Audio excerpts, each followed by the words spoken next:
नमस्कार दोस्तों, मैं हूं ममता तिवारी और आप सभी का स्वागत करती हूं मेरे चैनल ममताज वे में।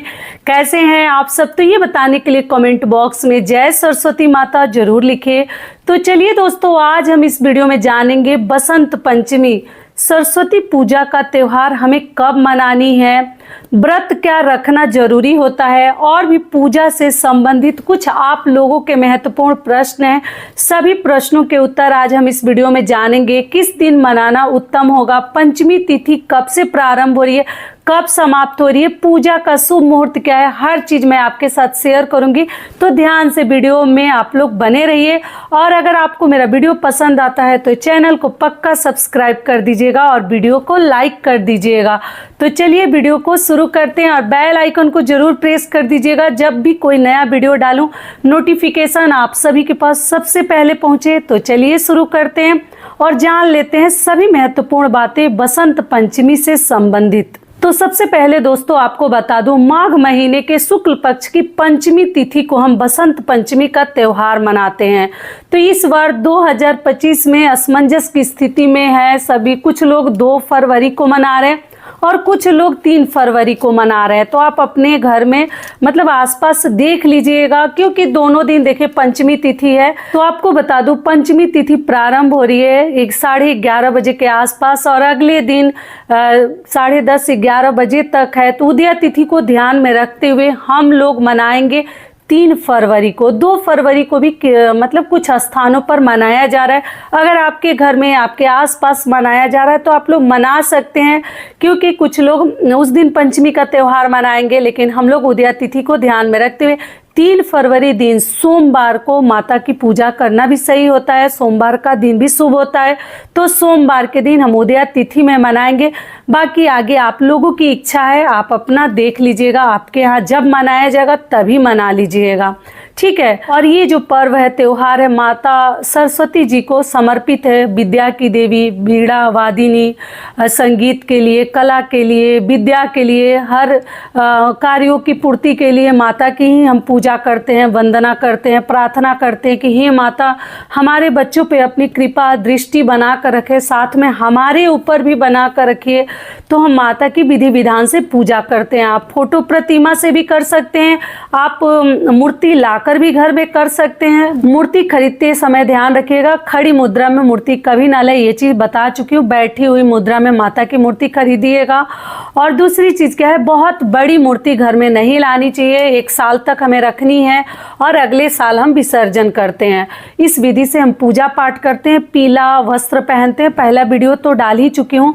कुछ बहनों का प्रश्न है, दीदी सरस्वती पूजा के दिन क्या व्रत रखनी चाहिए? तो जी नहीं, जब तक कि हम पूजा नहीं कर लेते तब तक हमें कुछ खानी नहीं चाहिए। उसमें भी अगर मान लीजिए आपको कुछ प्रॉब्लम है तो आप लोग चाय पानी ये सब चीज़ें ले सकती हैं। और पूजा पाठ करके माता के लिए उस दिन हम लोग पहला मतलब होली फगुआ के नाम से हमारे घर में जाना जाता है। तो हम लोग तो पुआ बनाते हैं, गुलाल लाते हैं, गुलाल माता को चढ़ाते हैं, बच्चे भी चढ़ाते हैं, हम लोग भी चढ़ाते हैं, पूजा पाठ करते हैं। आप कलश रख के भी पूजा कर सकते हैं। आसान विधि से आप बिना कलश रखे फल फ्रूट चढ़ाकर, पुआ वगैरह चढ़ाकर, धान की बाली अगर आपको मिल जाता है तो बहुत अच्छी बात है, नहीं मिलता तो धान हम माता को चढ़ाते हैं। नया अनाज, मोजर, आम का जो मोजर होता है वो भी चढ़ाया जाता है। तो देख लीजिएगा, जो चीज़ आपको मिल जाता है एकदम आसानी से वही चढ़ाइएगा। जो नहीं मिलता है उसके लिए बहुत अधिक तनाव में, हमें टेंशन में नहीं रहनी है। ये क्लियर हो गया। और व्रत रखने की जरूरत नहीं है, आप पूजा पाठ करके माता का आशीर्वाद लेकर पुस्तक वगैरह चढ़ा दीजिएगा। मैं बता ही चुकी हूँ उस दिन माता, जैसे बहुत सारे लोग अपने नए बच्चों की पढ़ाई लिखाई की शुरुआत करते हैं, वो सब आप कर सकते हैं। विद्या माता को चढ़ा सकते हैं पुस्तक वगैरह, लेकिन उस दिन माता को, हमारे घर में तो यही परंपरा है कि उस दिन आराम देनी चाहिए। विद्या को नहीं छूनी चाहिए, मतलब स्पर्श कर सकते हैं, पढ़नी नहीं चाहिए। कुछ मजबूरी ना हो तो, एग्जाम वगैरह ना हो तो हमें नहीं पढ़नी चाहिए। और अगर मान लीजिए कि कोई एग्जाम वगैरह नहीं है तब आप लोग ना पढ़े। उस दिन पेन कॉपी पुस्तक वगैरह हमें नहीं उठानी चाहिए, ज़रूरत ना पड़े तो माता के चरणों में समर्पित कर देनी चाहिए। एक दिन विद्या माता को जरूर हमें आराम देनी चाहिए, इस बात का आप लोग ध्यान रखिएगा। और व्रत आपको नहीं रखनी है, इस व्रत मतलब त्यौहार में हम व्रत नहीं रखते हैं। अगर आपके यहाँ रखा जाता है तो आप लोग देख लीजिएगा, हमारे घर में व्रत नहीं रखते हैं। उस दिन हम खाते पीते हैं पुआ पकवान, बिना लहसुन प्याज की आप सब्जी अगर बनाए हैं वो भी आप भगवान के सामने भोग प्रसाद चढ़ा सकते हैं। अगर लहसुन प्याज डालना है तो केवल पुआ का ही भोग लगा दीजिए, वो भी मान लीजिए जिनको बनाने लायक नहीं है मासिक धर्म पीरियड्स में, आप रेडीमेड चीज़ें भी माता को चढ़ा सकते हैं। तो गुलाल हो गया, पुआ हो गया, और जैसे धान हो गया, और आम का मोजर हो गया, जो भी मिलता है ले लीजिएगा। और फल फ्रूट में कुछ बहनें बोलिए दीदी हम लोग गाजर चढ़ाते हैं, तो देखिए गाजर और बाकी सब फल तो चढ़ाना ही है, लेकिन बेर जो है ना एकदम इम्पॉर्टेंट है, बहुत अधिक महत्वपूर्ण है सरस्वती पूजा में चढ़ाना।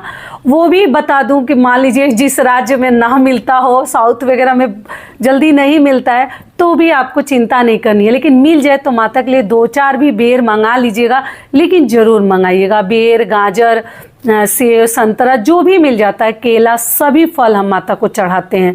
तो इस विधि से हम पूजा करते हैं। यहाँ तो वेस्ट बंगाल में खिचड़ी भी प्रसाद में माता को चढ़ाया जाता है, खीर, खिचड़ी, ये सब चीज़ें भी चढ़ाया जाता है, तो आप देख लीजिएगा।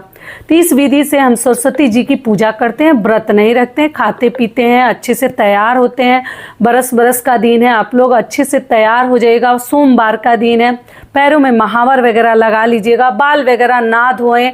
हर मतलब व्रत में आप लोग पूछने लगती है दीदी बाल धो ले, जी नहीं, आप रविवार को बाल धो सकती हैं, लेकिन सोमवार को बाल मत धोइएगा व्रत के दिन, अगर कुछ प्रॉब्लम नहीं है तो, ठीक है। शाम को हम जैसे माता की आरती करेंगे, तो बच्चों को अधिक से अधिक कोशिश कीजिए शामिल उसमें कीजिए, पूजा पाठ में आरती करें। बच्चे भी माता को तिलक लगाएं, पूजा पाठ करें, आरती की थाली वगैरह बच्चों से भी मतलब देकर करवा दीजिए, थोड़ा सावधानी पूर्वक, ठीक है। और बच्चों को उस दिन डांटे ना, मारे ना, मतलब बोले ना, क्योंकि उस दिन बच्चों को पढ़नी नहीं है। जितना हो सके बोल दीजिएगा, जितना एंजॉय कर ले, जितना आराम कर ले, अगले दिन से हमें पढ़नी है, ठीक है। तो इस बात का हमें ध्यान रखनी है। और रात को फिर आरती वगैरह करके आप लोग चाहे तो एक अखंड दीपक, अगर घर में मूर्ति रखी है आप लोग, तो एक अखंड दीपक भी प्रज्वलित करके रख सकते हैं, तिल के तेल का या घी का। घी का आप लोगों का ये भी प्रॉब्लम होता है दीदी जम जाता है घी, दीपक बार बार बुझ जाता है, तो उससे अच्छा है कि आप लोग तिल के तेल का भी एक अखंड दीपक प्रज्वलित करके माता के सामने रख सकती हैं। अगर आप घर में मूर्ति लाई हैं, पूजा पाठ की हैं, तब फोटो के लिए आपकी इच्छा के ऊपर है, अखंड दीपक चाहे तो जलाएं, चाहे तो ना जलाएं। लेकिन अगर आप कलश स्थापित की हैं, मूर्ति लाई हैं, पूजा पाठ विधि विधान से कर रही हैं, तो एक अखंड दीपक आपको जरूर जलानी चाहिए। रात में थोड़ा उठकर एक बार देख लीजिएगा, तेल वगैरह डाल दीजिएगा, और फिर अगले दिन हमें बुझानी नहीं है। आप जो है मान लीजिए जितना दिन आपको मूर्ति अगर घर में रखनी है, एक दिन, कुछ लोग तो उसी समय विसर्जन मतलब 1-2 दिन में कर देते हैं, और कुछ लोग जैसे 1 साल रख कर तब विसर्जन करते हैं, तो आप 1 साल रख लीजिएगा, उसके बाद ही कीजिएगा। और जिनके यहाँ मतलब 1-2 दिन में कर देते हैं, तो मंगलवार को कभी मत कीजिएगा, क्योंकि अगले दिन मंगलवार है। तो बुधवार को आप लोग कर सकते हैं, और गुरुवार को फिर नहीं करनी चाहिए, लक्ष्मी जी की विदाई। तो आप लोग देख लीजिएगा, मंगलवार को भी ना करें, बुधवार को कर सकते हैं। तो जब तक आपके घर में देवी माता है, अगर आपको विसर्जन करनी है, तब तक आप लोग अखंड दीपक प्रज्वलित करके रखें, वहाँ अंधेरा ना रखें। तो आशा करती हूँ सभी बातें अभी आप लोगों के समझ में आ गई होगी।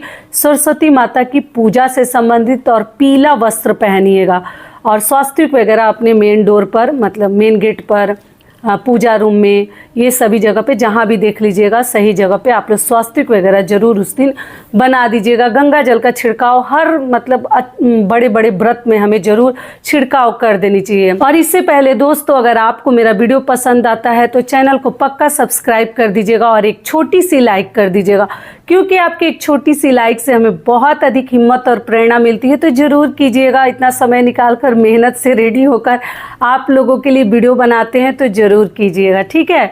चलिए अगला आप लोगों का प्रश्न है, दीदी सरस्वती माता को श्रृंगार की चीज़ें क्या चढ़ाना जरूरी है?